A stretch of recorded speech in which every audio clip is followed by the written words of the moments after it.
ქართული ღვინის პოპულარიზაციის მიზნით პარიზში საქართველოში წარმოებული ღვინოების დეგუსტაცია გაიმართა. აღონიზებას ფრანგული ღვინის წამყვანი მწარმოებელი კომპანიების საერთაშორისო რანგის სომელიეები და აკრედიტებული დიპლომატიური წრეების წარმომადგენლები ესწრებოდნენ. ღვინის დეგუსტაციაზე წარმოდგენილი იყო ქართული ღვინის კომპანიები და მათი წარმოებული რამდენიმე დასახელების ქართული ღვინო. ანალოგიური ქართული ღვინის გამოფენა ქალაქ ნიცაშიც გაიმართა.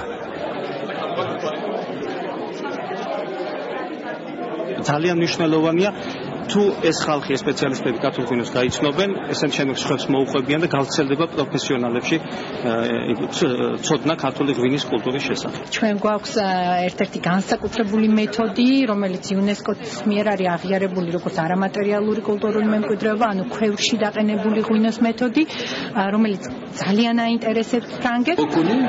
უხარული ვარ, რომ აქ ღვინის საერთაშორისო სააგენტო შენობაში ქართული ღვინის მწარმოებლები გამოფენენ საკუთარ პროდუქციას. მინდა გითხრათ, რომ ფრანგებს ძალიან მოსწონთ ქართული ღვინო. არ შემიძლია არ აღვნიშნონ ქართული ღვინის უნიკალური ტექნოლოგია, ქვევში დაყენებული ღვინო, რომელიც მართლაც ერთადერთია მსოფლიოში.